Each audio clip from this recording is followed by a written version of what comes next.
明朝开年，皇帝为保宫廷安全设立了锦衣卫，他们个个都是最顶尖的刽子手，在法理之内冷酷执法，绝不容情；在法理之外铲除异己，抹杀生死。他们中武功最高者被册封为锦衣卫指挥使，官号为青龙。历任指挥使都会被授予装着14把金刚宝刀的大明14式，用来审问和处决。其中一把名为奉天承人的宝刀，专用于任务失败后自裁。锦衣卫像一把利刃，握在英明之主手中是保家卫国的法宝，握在昏庸之主手中便是杀戮工具。明朝末年，皇帝昏庸无能，阉党权倾朝野，锦衣卫自然成了让人闻风丧胆的杀人工具。与此同时，因谋朝篡位被砍断双脚贬至关外的庆亲王，面对整日沉迷女色的皇帝，决定取而代之。他谎称希望得到关外3郡的赏赐，行贿当朝大太监贾京中，实际上图谋的是大明江山。为此，庆亲王召回义女脱脱，助自己成就大业。脱脱师从净一派女尼，身负7层禅衣，武艺高超，功法诡谲。他深得庆亲王信任，被委派关内协助贾京中。窃国大计的第一块绊脚石就是效忠皇帝的锦衣卫。于是，庆亲王打算借贾京中之手铲除异己。贾京中伪造圣旨来到锦衣卫指挥使司，命青龙夺取藏有太傅赵审言谋反罪证的御赐宝盒，玄武调往东厂候命，白虎朱雀留在指挥使司暂掌一应事务。青龙领命前往，却没想到锦盒中装的是传国玉玺。惊愕之余，一群高手杀出，太傅叮嘱青龙玉玺不能落入奸人之手，话音未落便中箭倒地，玉玺也被贼人劫走。没有防备的青龙身负重伤，他带来的锦衣卫被尽数暗杀。青龙逃回指挥使司，却发现白虎和朱雀被贾京中押走，关进了大牢。最后，朱雀死于昔日同门玄武之手，白虎则被脱脱的鬼魅功法所杀。青龙逃到正义镖局，敲开门表示自己要脱镖。此时镖局因为连年亏空，正准备解散。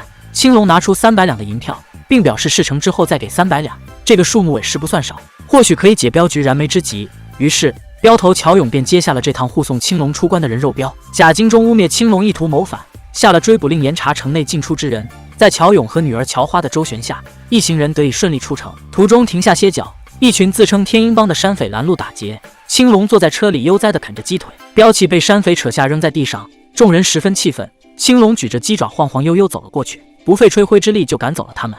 这群乌合之众根本不够他打。镖局休整后继续赶路，行至一片满是坟头的树林时，被锦衣卫追兵拦住了去路。青龙以一当百，杀起人来如探囊取物。一群小喽啰自然不是他的对手，为首的虽有几分本领，却也不是青龙的对手。青龙留下一个活口，一番逼问后得知他们受命玄武追杀自己，同时也知道白虎朱雀分别死于西域女子脱脱和同门玄武之手。青龙让此人传话给贾京中，如果非要赶尽杀绝，休怪自己舍命反扑。得知青龙身份的乔勇一行人又惊又怕，表示钱可以如数奉还，这趟镖他们确实接不了。青龙挟持了乔花，要求乔勇带着人往东边走，打着他的名号想办法引开追兵，如果表现好就能见到自己女儿，否则只能见到一具尸体。青龙和乔花往相反方向出发，为了防止乔花逃跑，青龙给他带上了一只铃铛。青龙身上的钱都给了乔勇，只能刮花自己的金腰牌做盘缠。两人一路行至雁门关，锦衣卫的人已经先一步赶到，脱脱也发现了青龙那枚金腰牌。雁门关内，青龙看到了自己放走的那个活口，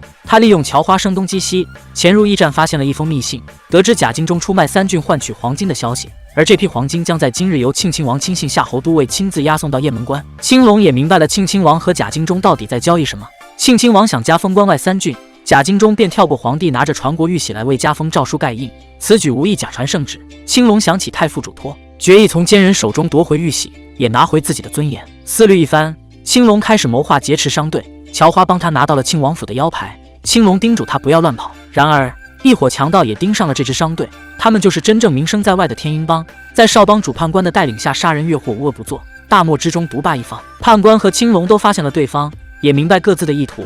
这支商队判官一行人跟了很久，绝不允许有人来分一杯羹。两人在旅馆狭路相逢，判官对青龙的威名有所耳闻，便不由分说要和他较量一番。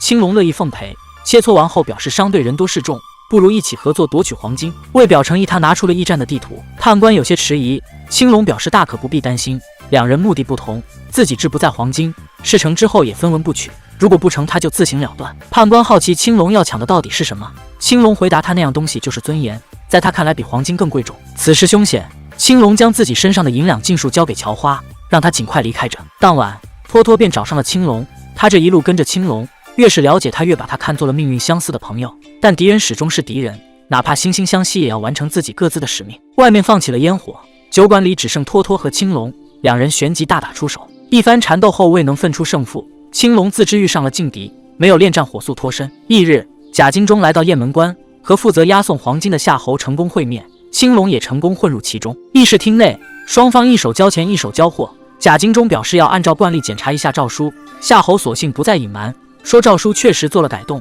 原本的加封3郡变成了批准入关。贾金忠大惊，拍耳起问庆亲王是不是要造反，还命玄武收回玉玺。谁料玄武再度辩解，投靠王爷夺走了玉玺。青龙放出信号，判官带着人直奔驿站而来。他们人数虽然不多，武器却准备充分，犹如一柄利刃在重重防守中刺出一道缺口。此时玄武正要为诏书盖印，青龙从人群中站出，要杀掉这个出卖同门的叛徒。判官也赶来帮忙。玄武本就心虚，看到青龙后更是两股战战，勉强应对了几招后扔下玉玺逃走。判官也解决了夏侯一行人，黄金就在眼前。他再三确认青龙是不是真的分文不要，得到答复后表示以后还有这种好事一定要叫自己。驿站后门，判官为青龙准备了篷车，车上备足了干粮和水。挟持乔花的托托也藏身于此。托托用乔花的命威胁青龙交出玉玺，青龙无奈只得照做，随后便驾着篷车离开雁门关。飞鹰帮的人发现庆亲王的城池中垒起了战鼓，1万精兵整装待发，还有300个火枪手向天狼城方向移动。与此同时，京城也是人心惶惶，丢失传国玉玺的赵沈言即将被问斩，一场殃及百姓的战火就要被点燃。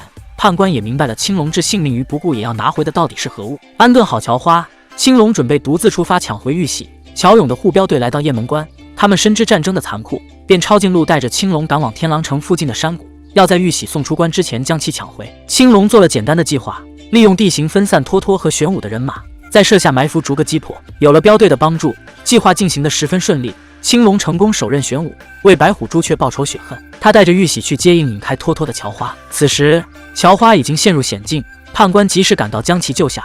他让乔花赶紧离开，自己留下阻止托托。两人旋即缠斗在一起，但判官根本不是托托的对手，几招之后便被他刺出的利刃洞穿胸口，最终死于非命。乔花和青龙会合，看着大漠上出现的托托，心下便明白了判官恐怕已经凶多吉少，托托不死终究是个麻烦。青龙嘱咐乔花将玉玺交给镇西将军，自己留下为他断后，解决掉托托后就会去找他。青龙将托托引到一间破庙，两人各自手持武器展开较量，这注定是一场生死之战。青龙早已心生死志，但在他完成任务之前，一定会让敌人先倒下。一番激烈对抗过后，双方的处境都不容乐观。就在最后关头，青龙拼命制住托托，用锦衣卫最后一把武器奉天承人了断了自己和托托。两人含恨而终，为自己失去自我的一生，也为各自无法完成使命的遗憾。乔花孤身一人走出大漠，完成了护送玉玺的任务。亲王阴谋败露被赐死，他这一生没有哭过。得知一女托托战死后流了泪，在圣旨到之前先行自裁，一场战争被掐死在摇篮中。最后任何解说都无法代替原片，好作品值得您完整体验。